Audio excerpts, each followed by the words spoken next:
ፎቶ የምታዩ ጥላሽን የምታዩ ብርሃኑ ከጠፋ ያንን ጥላሽን ራሱ ተመልሰሽ ዘወር ብለሽ ብታዩ ባዶ ነው፣ ጨለማ ነው። ከፈጣሪ ውጭ የሰውን ልጅ ማንም ሰው ማመን አይገባም። ሁልጊዜ ተጠራጣሪ ሆኖም ሳይሆን አለ የሆነ እንትን ነገር አለ። ብቻ እኔ አላቅም። በጣም ከባድ እና ከባድ ነው። ሰው ገንዘብ ወዳጅ ሆኗል።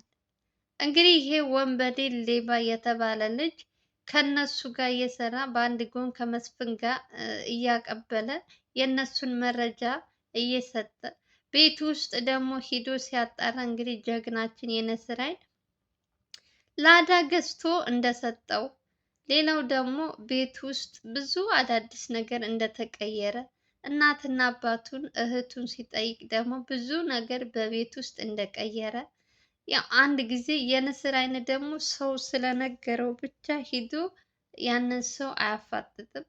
ቤት ውስጥ ሂዶ ምን አይነት ለውጥ አለ እንዴትስ አለ ምናምን ብሎ አይቶ ምናምን ብሎ ነው ከዛ በኋላ ነው ከዚህ ሰው ጋር የሚፋጠጠው። እንግዲህ ይሄ ልጅ ከመስፍን ጋር በጎን ያወራል፣ በጎን ደግሞ ከነ ንስር አይን ወይም ልዑል ጋር አብሮ ያወራል። ቀን ያወራውን ማታ ደግሞ ከመስፍን ጋር ይለዋወጣል፣ መረጃ ያቀብላል ማለት ነው። ሲያወራ እንኳን ምንም አይነት እፍረት የለውም። ጅንን ብሎ ምንም አይነት ነገር እንዳልሰራ ብር ነው አታለለኝ፣ ገንዘብ ሰጠኝ፣ በቃ እንደዚህ ያልኩ ብሎ ምንም እፍረት የሌለው ሰው ነው። ሲጀምር ከቃሉ እንኳን የሚወጣው ነገር ጥሩ ነገር አይደለም። ወራዳ እና ወራዳ ነው። የእውነት በጣም ወራዳ የሆነ ልጅ ነው። አረ በስመአብ! ሰው ከማን ጋር ነው ሰውን ማመን የምትችሉት ወገን? እንዴት ነው አብራችሁ እየሰራችሁ አብራችሁ እየኖራችሁ እየበላችሁ እየጠጣችሁ ቀኑን ሙሉ አብራችሁ እየዋላችሁ ሁሉ ነገራችሁ አብራችሁ እየተጋራ እንዴት ልትጠራጠሩ ትችላላችሁ? ከእንደዚህ አይነት ሰው እግዚአብሔር ይጠብቃችሁ። እንደዚህ አሳልፎ የሚሰጥ ወንበዴ ገንዘብ ነው ይላል እንዴ? እንደውም እግዚአብሔር ይመስገን አሁን በጊዜው ተሎ ስለደረሱበት ይህን ሰውዬ ይህንን ለመስፍን መረጃ ሲያለው ሲቀያየሩ አይቶ ለዘላለም ወይም ለልዑል የነገረው ሰው የእውነት መሸለም አለበት።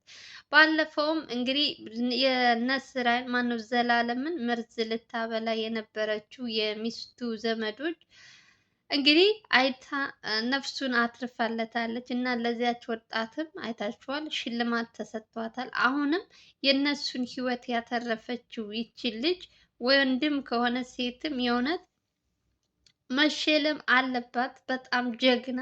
እንዲህ ነው ሰው ማለት ይሄ ነው በቃ። ብር አታላችሁ።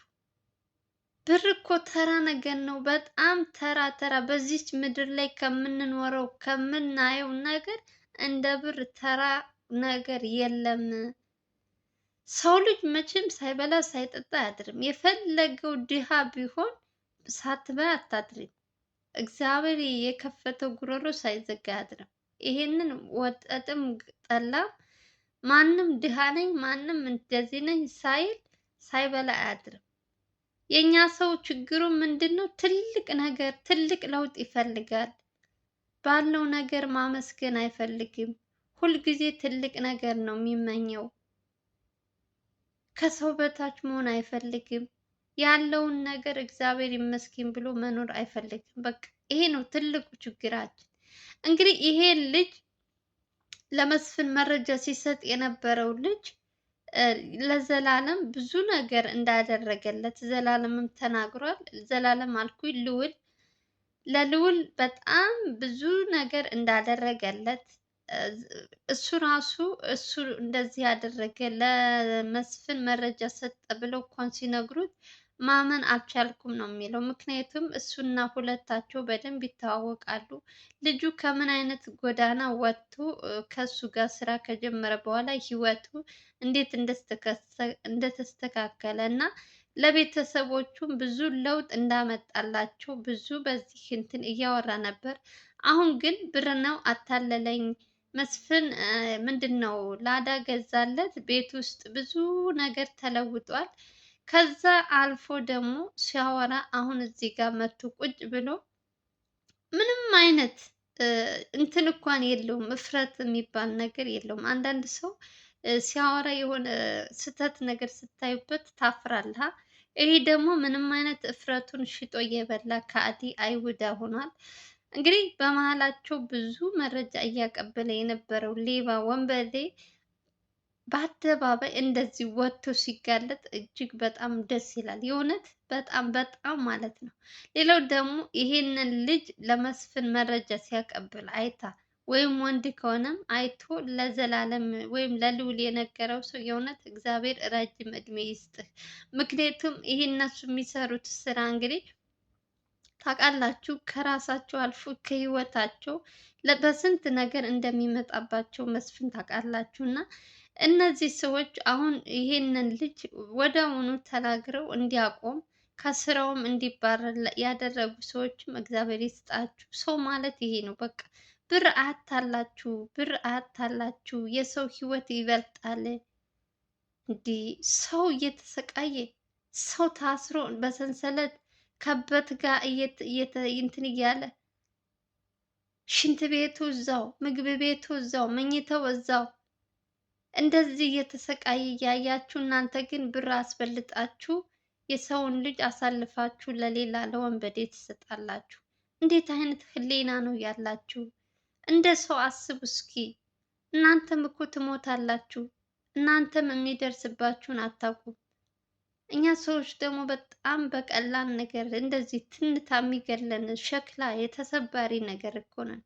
ቆመን እስከምናወራ እስትንፋሻችን እስካለ ድረስ ብዙ ነገር እናወራለን። ግን በጣም ተራ ተራ ተራ ነገር ነው ሰው። የእውነት በምናችንም አንኩራ። ላለን ነገር ለወገኖቻችን እንድረስላቸው።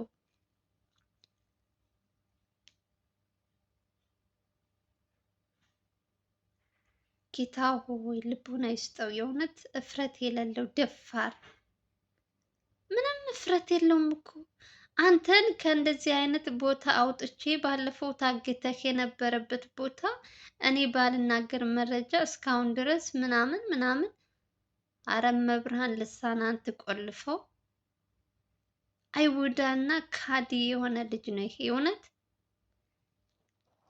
እንግዲህ ከነሱ ጋር እየሰራ ከመስፍን ተቀብሎ በላዳ ገዝቶ ቤቱን እያስተዳደረ ከነሱ ጋር ያወራል። ቀኑ እነሱ ጋር ይውላል። ማታ ደግሞ ለመስፍን መረጃ ያቀብላል። ይሄ ነው እንግዲህ ትውልዱ ይሄ ነው። አያችሁ አሁን የደረስንበት እንግዲህ ከሰው ጋር ስንኖር በጣም ከባድ ከባድ ነው። ብቻ እግዚአብሔር ልቦና ይስጠን፣ የእውነት ልቦና ይስጠን።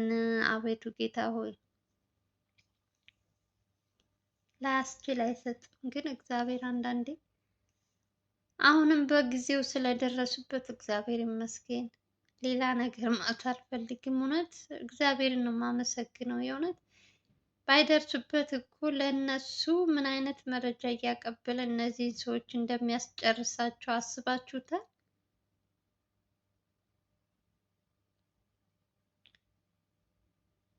ጌታ ሆይ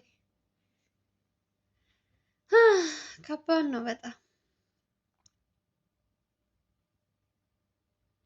ወይም ዘላለም ምስኪን የነስራን ልውል እውነት ሁለቱም በጣም ነው የሚያሳዝኑ። ሲቀጥል ደግሞ እግዚአብሔር ስለሚወዳቸው እንግዲህ እግዚአብሔር አሳልፎ አልሰጣቸውም። ከመስፍን እጅ ሊወድቁ ትንሽ ሲቀር ያው ይሄ ወንበዴ እያሳለፈ መረጃውን ካቀበለው መስፍን እነሱን ደግሞ ለማገት ምንም ነገር የመስፍን ብር ታውቃላችሁ፣ ምንም ነገር መግዛት ይችላል። ምንም ነገር ማድረግ ይችላል። ሰዎች ደግሞ በብር እየተታለሉ ደግሞ እንደዚህ ልክ እንዳሁኑ ወንበዴ ወይ የሆነ ባጃጅ ወይ የሆነ መኪና ሲገዛለት እንግዲህ እንደዚህ ነው የሰው ልጅ። እኔ ብያችኋለሁ፣ ሰውን አትመኑ፣ ሰውን አትመኑ። አይደለም ሰው ይቅርና ጥላችሁን አትመኑ። ምክንያቱም ጥላሽም እኮ የሆነ ብርሃን ሲታይ ነው አይደለ ጥላሽን ማየት የምትችይው። ጨለማ ከሆነ ጨለማ ነው። ምንም ነገር ማየት አትችይም። ከፈጣሪ በስተቀር ማንንም ሰው ማመን የለባችሁም። የእውነት ማንም ሰው እፍረት እንኳን የሌለው ምንም ነገር አይውዳ በሉት። በቃ ምንም በቃ ልክ ጥሩ ነገር እንደሰራ ይመስል ሲያወራ ራሱ ምንም ነገር እፍረት እንኳን የለውም። እሺ ድርቅ ብሎ ገንዘብ አታለለኝ፣ ብር ሰጠኝ፣ እንደዚህ ያደረኩ ሸጥኳችሁ ይላል። እረ ምን አይነት እርኩስ ነው! ይሄንንም አሳልፎ መስጠት አለባቸው። እንደዚህ በቀላሉ መተው የለባቸውም። የእውነት እስር ቤት ነው ይሄንን መክተት። አሁንም ችላ ብለው ቢተውት ራሱ ሌላ ነገር ይዞ ነው የሚመጣው።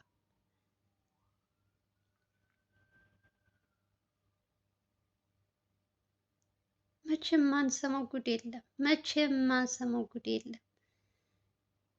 አሁን ተያዘ፣ አሁን ተያዘ፣ አሁን ያዙት፣ አሁን አገኙት ናታንም እያልን እኛ በእንትን በደስታ እንትን ስንል እሱ ደግሞ ከስር ከስር ለመስፍን መረጃ እያቀበለ ልጁን እንዲያርቀው ላደረገው ይሄ ሰይጣን የሆነ ልጅ እግዚአብሔር የስራውን ይስጠው። የእውነት እግዚአብሔር በእጁ ያግኘው። ሌላ ምንም አልልም።